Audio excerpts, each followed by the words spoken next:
Hello mga Marcies, dahil nga nakapamalengke ako kahapon ay gagawin ko na itong ni-request ng bossing ko na sinigang na bangus. At sabi niya nga ay ternohan ko rin daw yun ng pork chop at humingi rin daw ako ng bitukan ng bangus. Bali ang una ko lang pong ginawa dyan ay nagpakulo ako ng tubig at nilagyan ko ng isang fish cube. Naghiwa lang ako dyan ng sibuyas, kamatis, hiwain lang ng pahaba at pakukuluan ng pakukuluan. At nung kumukulo na ay nilagay ko na din yung bangus na pinaboneless ko. Akala ko nga ay matutuwa yung bossing ko dahil boneless yung nabili kong bangus na nilagay ko dun sa sinigang, pero hindi niya pala nagustuhan dahil ang gusto niya ay yung dati kong ginagawa pag nagluluto ako ng sinigang na miso, yung hiwa-hiwa lang siya ng pahaba. Kaya sabi ko na lang, sige sa susunod na lang pag nagluto ulit ako nito kung magluluto pa ako.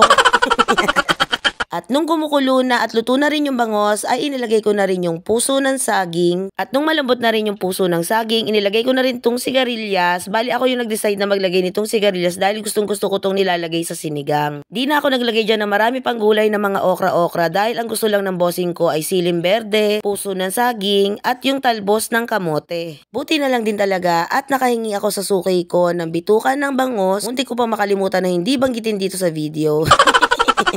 Gaya po niyan, hindi ko po naipakita sa video na naglagay po ako dyan ng 2 sachet ng sinigang mix na 22 grams at naglagay lang po ako dyan ng kaunting iodized salt para naman sa alat ng ating sinigang na bangus.